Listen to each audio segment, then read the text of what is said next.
Namaste, namaskar, everybody. I hope you're doing well.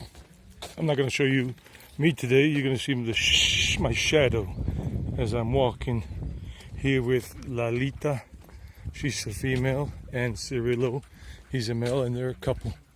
They had 8 puppies in one litter before she got fixed or operated on, and 5 survived.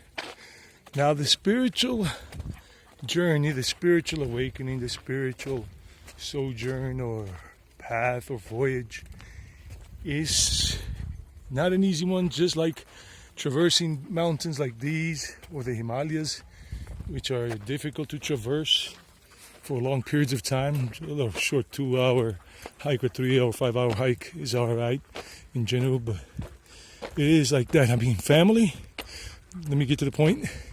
When you start your spiritual journey, your spiritual awakening and all of that, most families, or many families, I don't know what the percentage is in the world,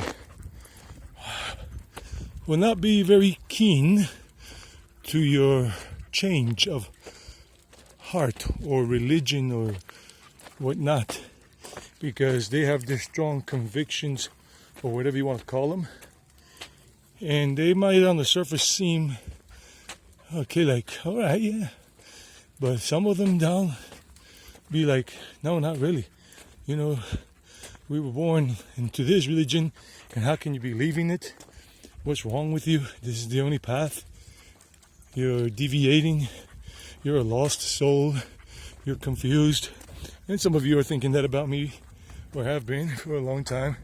It doesn't really matter, because I've gone through it with my family and friends, and only probably a handful of family and friends let me be and wish the best to me, and don't go fanatical on me. They don't go crazy on me. So that's a good thing in general.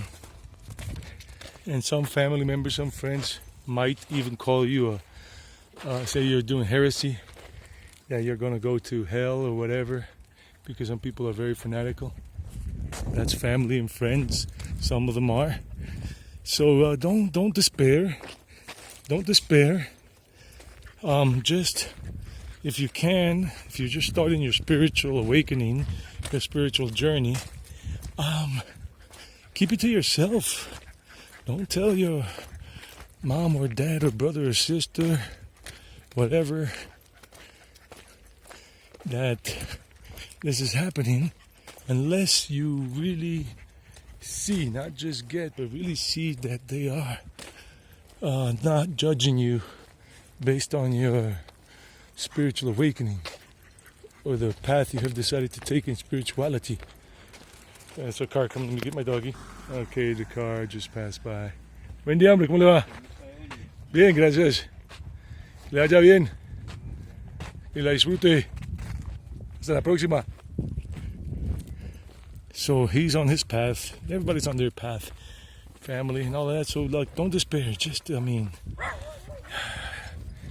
if you want your journey to be less complicated, just in a few people that you truly can confide in, and that you truly know, you truly feel. It's more than just knowing. You truly feel that they support you on your spiritual journey, and they're not being two-faced. They're not being backstabbers that in front of your face they'll tell you, yeah, cool, go for it, and behind your back they're saying all kinds of crazy stuff about you. So that's the message. Just love people.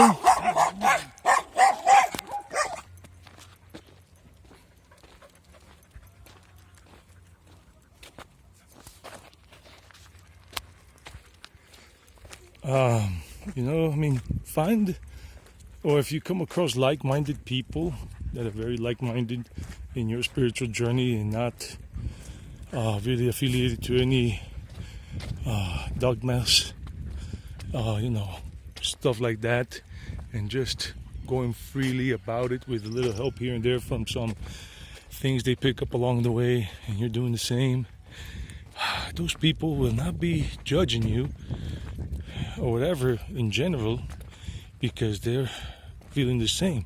They're vibrating on the same frequency. I mean, please don't hate your family. Don't hate anybody. Ooh, doggies over there. I gotta leash this one. Oh boy. So, yeah, don't hate your family, your friends, whatnot, your partner, because they're discontent or attacking you because you have chosen to leave whatever religion you were part of and that they're still part of, because they have the view, the conviction, or the idea that that is the only way if they're giving you trouble. If your parents or your family or friends, if a lot of them are very open and saying, yeah, cool, follow your heart on your spiritual journey, and they're not imposing anything on you or wanting you to change back to their way, you're very fortunate or blessed. Truth be told, it took me many years. Ooh, and this camera went crazy. The angle. The camera's old. The phone, 5 years plus now. Chinese Xiaomi, whatever. Redmi Note 7. So, there's the truck or vehicle coming.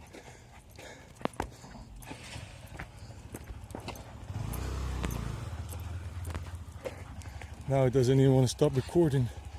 So, okay, let's just, took me many years, a lot of suffering, a lot of criticism from family, me going fanatical when I was a Hare Krishna, to realize that you gotta chill and relax and let it be, let it happen, and just don't be fanatical, and don't share your things with people you see who are not vibing with you. You gotta really get a feel for them, whoever they are, family or friends, and don't hate them. And if you could just keep it to yourself overall and just confide in one or two or three that you can truly confide in, good for you. But this, it's going bad. It's getting worse. This might be the last video on this camera. I hope you guys are well in life and stay true to yourselves on your spiritual journey. Don't get taken in by any fanatical spiritual leaders, any dishonest ones lying and telling you that this is the only way, because there are so many ways to reach the inner self, the connection with the universe, with God. There's not just one. And that's just my humble opinion and what I have seen. Not physically, but beyond words and knowledge of the material world.